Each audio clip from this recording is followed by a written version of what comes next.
Hello everyone, it's Exo Man. I really hope that you enjoy the video you're about to watch. I hope that you gain some knowledge in doing so. And I wanted to remind you, as always, if you are seeking further information about this video, any of our other videos, or videos on YouTube in general, it's a really good idea to read the description below.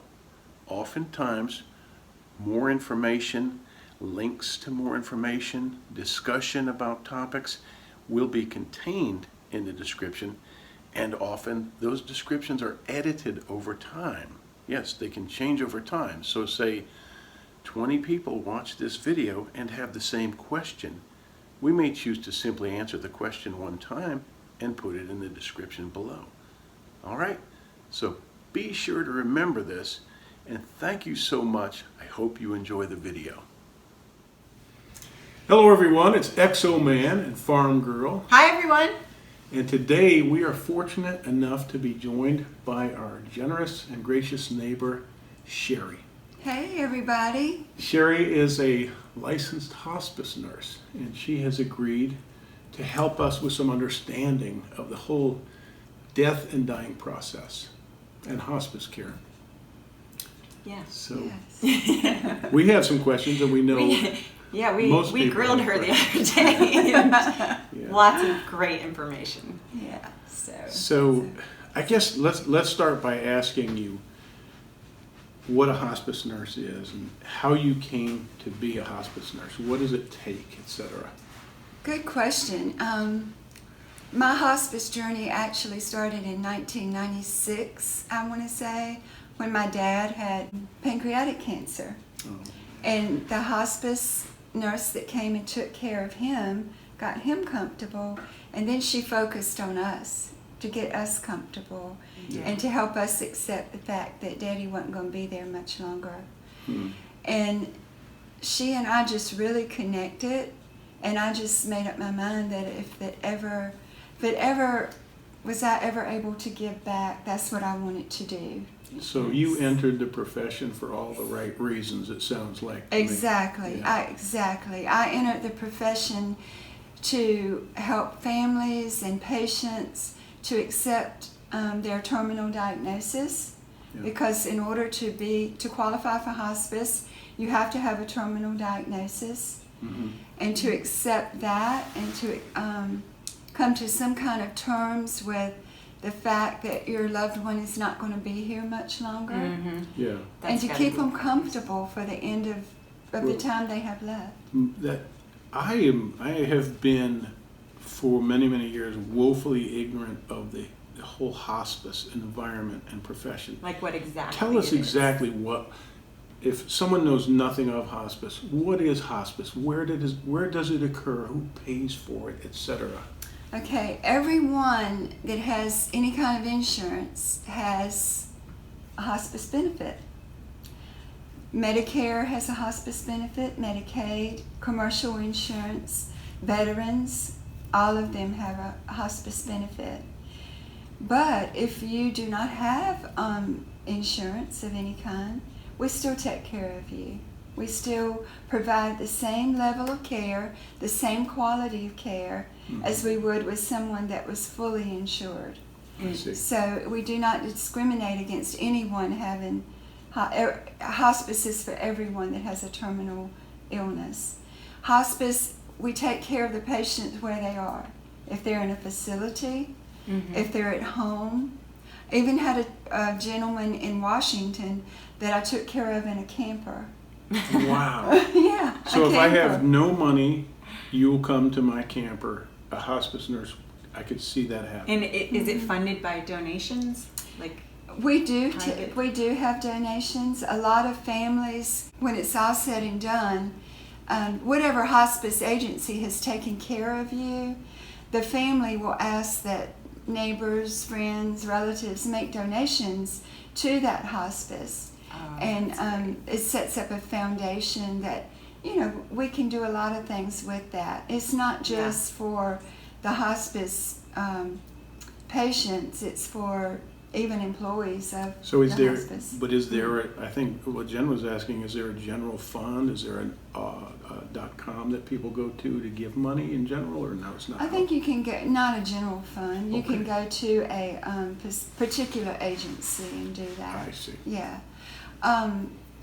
They are, we don't show any difference in the level of care that we provide, of course, to anybody, or the medicines that are prescribed, or the DME. And DME, for those that don't know, is durable medical equipment that the patient may need: a hospital bed, a walker, a wheelchair, oxygen, nutritional supplements, incontinence supplies. All of those things are. So the family and those dying have no worries? No, that is what our main goal is that the family and the patient does not have to have one less stress of worry of how they're going to get all of these things. Okay, so now I'm getting an idea of what hospice is. What are some of the most common misconceptions about what it is that you might understand? Okay, it's a lot of myths with hospice. A lot of myths. They're saying that one of the main myths is it's very expensive.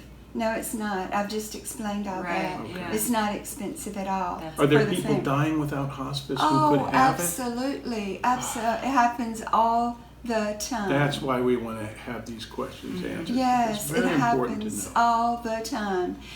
They just assume they can't afford it. Exactly. That's for rich people. Exactly. And in hospice, people refer to it as the H word because they're scared of it. So there's a stigma. You're scared of the That D means word? because you're coming to take them or something like Yeah, that. exactly. Yeah. I think a lot of people think we come in with all the medicines, we dope the family member up, and they'll just pass. And that's not what we do at all. I mean, we come in and sure, if you're in pain, we're going to get your pain under control, because if we don't, we're not doing our job. Well, yeah, that's Right. very comforting to know. We're not doing our But job. you're not just knocking us out No. and being done with us. You're No. comforting. Yeah. We come in. We like to get a referral earlier than later, because if you get it too late, you don't have time to Prepare. Process prepare everything, everybody yeah. and to establish that rapport with the family and the patients. Right. And you want to get to know them, and you want to know what their likes and dislikes and what their life was like before they got sick. That kind of thing. And their relationships, I guess, with those who are around. Yes, yes. And most hospices have a team. They have the nurse. They have an aide that can provide personal care for the patient. They have a social worker. They have a chaplain that can provide spiritual support, of course. They have a volunteer that can come in, and just so that the family can go to the grocery store, go pick up meds, or go get their hair things cut, done. get a manicure, whatever, just to provide additional support. Well, when for you that when you family. think about all of what you do as a hospice nurse, are there a few things that stand out as the most valuable things that a hospice nurse can offer to the dying or their family? The most valuable thing that a hospice nurse can offer is her time, her compassion, her empathy. Yeah, that's what we need then. Yeah. I So- mean, That's why you're perfect for this. I would agree. Thank you. It's awesome. I would say if my time comes, I wish you would be there, but Jen would probably say, no, your time will come. Yeah, not if. I'll be here, buddy. I might be 80 years. I hope I'll be 80 years old Yeah. or older, but I'll be here. So what do you think are the biggest misconceptions that the general public have about the death and dying process? I think that, first of all, they think they have to wait until the next to the last breath is being drawn. I think that they think they have to be a DNR, and by DNR I mean do not resuscitate. They do not. I think that they think that they have to go to a place they think hospice is a place. That's what I thought. Yeah, and Yeah. hospice. There are hospice houses and hospice facilities, Right. but where, like I said, wherever you are is where we'll That's take so care great. of you. Yeah. Yeah, I think people think it's very expensive, and it's not at all. They are the most, and the over medicating. Yeah, I think all of that is. they just assume you over medicate. Yeah. And I think that they also assume that they're not going to be able to come off hospice once you're on hospice, and that is so not true. A lot of times with our services, you'll get better, believe it or not. Wow. Because especially if it's, and another thing that Even though you need to be dying to be there, to have a some terminal diagnosis. have a Yeah. terminal. Oh, thank you for Yeah. that. You have to have a terminal diagnosis, but some people actually. They get come better. through. I call it they graduate from hospice. That is wonderful to know. Yes. Because they get that pampered should be so much. reassuring to It everybody. should be It very should be- reassuring. Yeah. Yeah. Because, and it doesn't just have to be cancer. You could have COPD, congestive heart failure. My mother died of both of those. Yes. You could have a stroke, any of the Alzheimer's, dementia, all of that. ALS. Or all ALS, yeah. And a lot of times with COPD and congestive heart failure, especially, they'll get better because we're managing their meds. Right. Somebody that they go to the doctor and they get these meds, and they go to the pulmonologist and they get these meds, and they go to the cardiologist and they get these meds, and they don't know what to do. Right. So we come in, we help manage their meds, and all of a sudden they're better. They're able to get out of the house. They're more properly medicated. Yes. Ah. Because we can do the little Medi planners. I know y'all have seen those, and we can do those to manage their meds and say, okay, you take these in the morning, these at night, these if you're having pain or shortness of breath. And the next thing you know, they're getting better, and we're able to say, well, right now you're doing so much better, we can't really say that you're terminal anymore. Wow. That's Wow, cool. what a thing to tell them. Wow. Yeah. And we can't guarantee anybody that. No, but that is sure not something that I never thought about. yeah. And then Wonderful. they're probably happier for the rest of their life because they're not worried Yeah. about the end of Yeah. life process. And then what we can do is, of course, we all know that if you do have congestive heart failure or COPD or any of those that I've named, you are eventually going to, it's going to come back, And at that point, they call us back. We have to pass You have eventually. to pass of something, Yeah. yeah.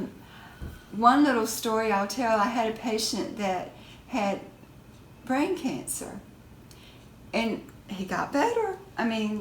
He got better. Remission. Remission or Wow. whatever. But Yeah. anyway, I go over there. It was early spring, and I go to do my visit, and I noticed a ladder propped up beside his house. I said, why is that ladder there? Oh, one thing I didn't tell y'all, I'm the bossy nurse. So, I can't see that. I can't Anyway. see it. You're so sweet. but take charge. yeah. But you take charge when you're when you're working. Yeah. Sure. Anyway, I said, well, why is that ladder propped up beside your house? And he laughed and he said, I cleaned my gutters today. I said, that's not a hospice patient, right? Yeah. So we ended up having to discharge him, and but he came back on service when he did get very sick again. Yeah. And we took care of him till the end. So, Wow. but it's funny little stories like that Yeah. every hospice nurse has. Yeah. Yeah. I want to ask you more about that, but you mentioned DNR. Mm-hmm. A lot of people don't understand that. It's a do not resuscitate wish. In other words, I wish to pass when it is my time. Mm-hmm. My mother did not have one, and it made for a very miserable end. And she was very confused about whether or not she would because wanted she it was afraid. because of fear. Yeah. Fear of dying. And I pleaded with her to be very careful and think this through. And she finally, when she died, she was at that stage where she didn't have it, and I had to fight just to let her go. So what are your thoughts on that? Would you care to share how you feel about DNR? I would be glad to share that. I think everyone after a certain age should have their advance directives in place. I think you should have a power of attorney, a healthcare power of attorney, and they can be the same person. And you should have a living will, where you're in your sound mind and body can say what you want. You know, what state do you want to be in before you don't want to be hooked up to machines, you don't want to have a feeding tube, all of that. And that living will, then the son does not have to make the decision when that time comes. You know, and the living will can let us know if they want to be or do not resuscitate. And at that point we would get, the living will is drawn up through an attorney's office, or it's done online and you can have it notarized. A DNR, where you put the little orange stop sign in the home, has to be gotten from a doctor. So, but if you have the living will and you're in a vegetative state, then the doctor can look at the living will and say, okay, this person wants to be a DNR. Or you can tell the family, you know, they signed up saying that they wanted nothing done. So, and because under the laws of North Carolina, and I know it's probably a lot of different states watching this, if you are not a DNR, if you're not a do not resuscitate, and you stop breathing and your heart stops, and somebody calls 911 instead of calling your hospice nurse, and that's not unusual for that to happen, because at that moment, and then they bring you right back. Yeah, and then paramedics are going to come in and they're going to start doing chest compressions and they're going to intubate you if you cannot produce that what we call stop sign. Yeah. So that's good to know. Very important. And I've done CPR on people. It is not pleasant. So a lot of times I imagine if this is the case, people have to die twice. Exactly.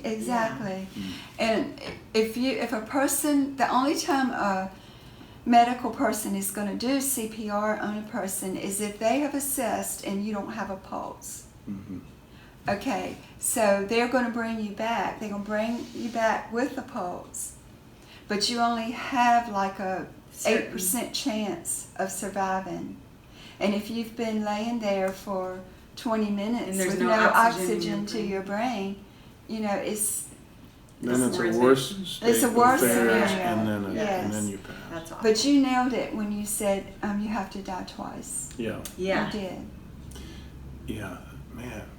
Things that we don't think about. And we usually don't want to think about it, but it's something that we do need to think about. It's not something that our culture likes to talk about, and it's not. It used to be it's something that we discussed as families, and now we want to make it more sanitary and tidy and sweep it under the rug. Do you feel like that? Oh yes, we do. Don't you feel like other cultures handle what death is about better than we do? Some cultures. Some cultures do. Yeah. What do you think of fear of death? What are your thoughts on that? I say, well, I'm kind of afraid of death because I like to be honest. I don't want to be macho and misleading. And Jen says, you're not really afraid of death. You're just, I'm uncertain. There's an uncertainty to it. He just doesn't want the fun to end. The end of the game thing. Yeah, he doesn't want it to be so final. And I'm always one of those people that I got to get up in the morning and I got this and this and this and this to do. Yeah. And then I feel like that my honey-do list will be interrupted or something. Yeah. And it definitely will. It will. Well, Till the next time. What is fear of death? And fear of death, I think, is the unknown, just not knowing what to expect. You know, none of us have ever done it. Exactly. So, we don't get to practice. We don't get to practice it. But it's generally not a painful thing, right? For people? That is my job. Especially in hospice, That is my job as a hospice nurse, is to keep it as pain-free and as comfortable and as easy for the family and the patient, of course, as possible. Yeah. You know, I mean, that if I feel like in my experience, I've been doing this since 2009. In my experience, if I have a patient that has a painful, stressful death, I've not done my job like I should have. Right. Yeah. And I take it very personal. Yeah. And I have had them that did that, you know, because you have to also, not only do you have to be comfortable, but you have to be at the right place in your mind. Right. You have to be go calm and Yes. accepting. Yes. And a lot of times what happens is that the family members have not given that person permission to, Right. to go, Yep. to release that person. I could see that. And, you know, that person is holding on. And a lot of times they'll hold on for the right person to get there, to get to the house. I've seen that many times, Wow. you know. But mainly it's because they're not, that person has not said, Dad, it's okay. We'll be okay. We'll take care of Mom. Yeah. You know, they've not heard that. Even if they're laying there just unresponsive, the hearing is the last sense that leaves the body. And The Oh, wow. last sense that I leaves the body. imagine this sounds to me like this might be one of the important reasons that these people are properly pain medicated, so Mm-hmm. that they're not just a vegetable and the process can't happen naturally. Yes. So that Exactly. it's a thought process. Yeah. as Oh, well as yeah. Yeah. The yeah. ending of body functions, right? Yes. And, you know, but it's mainly just so important that the family be involved and know what's going on and know that, you know, you need to Let them go. let them go, you know. And it needs to be, I've seen this many times too, it needs to be quiet. It doesn't need to be a lot of Light and a action. lot of going on Yeah. in the room. You know, it needs to be kind of calm and peaceful. You have their kind of music playing. Mhm. You know, I've had people with heavy metal playing, and I've had people, and he was a 70-year-old, That's really and I've had people with gospel music playing, and like 40s music. You know, Mhm. just whatever is their kind of music. Yes. Is, you know, and it's different ways for different people. You know, I've done a lot of different cultures. I moved here from a small rural area, and there was a area there with some American Indians there, and they were totally different. They, Mhm. you know, and so you'll see different cultures do things different ways. But it's a very rewarding career. It's very intense, I'm sure. it's tense. Yes, it's Yeah. very intense. That was one of my questions. How does a hospice nurse Take care of herself. exactly? You Yeah. deal with Mentally. heartache Yeah. and pain and on a daily basis. How do you not get depressed and overwhelmed? Is there a technique or? Well, you do get depressed. You do shed a lot of tears. Mm-hmm. You hurt just like they hurt at times. You feel like you do anyway. But then you have to have that place where you put that, and you have to take care of yourself. You get massages. You go to your swing on your dock, and you Meditate. sit there. Exactly. Yeah. Yeah. You read a good book. Shake it off. Yeah, shake it off. Shake it off. Yeah. Read a good book. You know. But it's not. I guess it's a different kind of thing than Yeah. having PSTD from being in a war zone. No, you Oh just yeah, have it's to have totally yourself. different. It's Yeah. just, Yeah. It's more of a That is- spiritual Mhm. up and down thing, I It guess. is.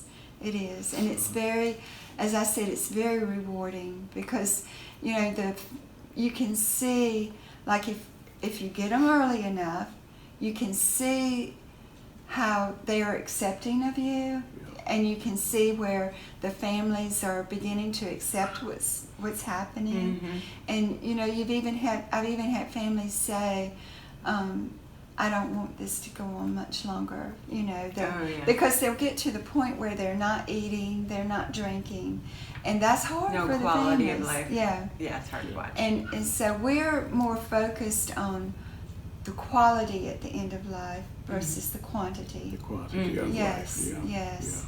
And just keeping them as comfortable as we can. And, and I tell them, when they get to that point that they won't eat anymore, that's just nature's way of preparing us for what's happening, Yeah. Lots to think about. Mm-hmm. It Wow. is. I'm so glad that we have had this time to talk to you. Are there any other things you want to share? I would like to read a poem, if you don't mind. I'd love it. Okay. I have shared this poem. I've spoken several times at different civic organizations, and I've read this poem. I've also shared it with family members, and I'd like to share it with you all. Okay. Gone from my sight, I am standing upon the seashore, a ship at my side. Spreads her white sails to the moving breeze and starts for the blue ocean. She is an object of beauty and strength. I stand and watch her until at length she hangs like a speck of white cloud just where the sea and the sky come to mingle with each other. Then someone at my side says, "There she's gone." Gone where? Gone from my sight, that is all. She is just as large in mast and hull and spar as she was when she left my side. And she is just as able to bear her load of living freight to her destined port. Her diminished size is in me, not in her. And just at the moment when someone says, "There she is gone," there are other eyes watching her coming, and other voices ready to take up the glad shout. "Here she comes!" And that is dying. Thank you. That's beautiful. That was awesome. That's beautiful. Thank you. Thank you. What a lovely Yeah, I really like that. piece of prose. I love it. Wow. Well, are there places, are there ways that people can find information other than the information that you give us here? Are you researching books? Yeah, things I that mean, you recommend? there's a lot of books that are written. Unfortunately, I really can't think of them right now. But I'm sure if you did a Google search, but you there'd do a probably be Google search and the dying process, yeah, dying hospice. process, yes, Mhm. and you will find, and you can just Google agencies in the area that you're in, Mhm. and I hope that you get the right agency and get the proper care. That's my only thing. That is really my one of my Pet peeves. Yes, is for somebody not to get the right care. I truly wish I had known you when my mother was going I down do this too. path. me too. Because we And would I have with brought her home. We could have brought her home It was tough. and kept her comfortable. Well, wonderful. Well, thank you. Will you join us Yeah, again if we thank have any you. other questions? I will. I'll be glad we really Yeah, maybe we might appreciate get it. more questions. I truly need a tissue. feel I feel enlightened, Cheri. Thank you. Thank you. Thank you for having me to do this.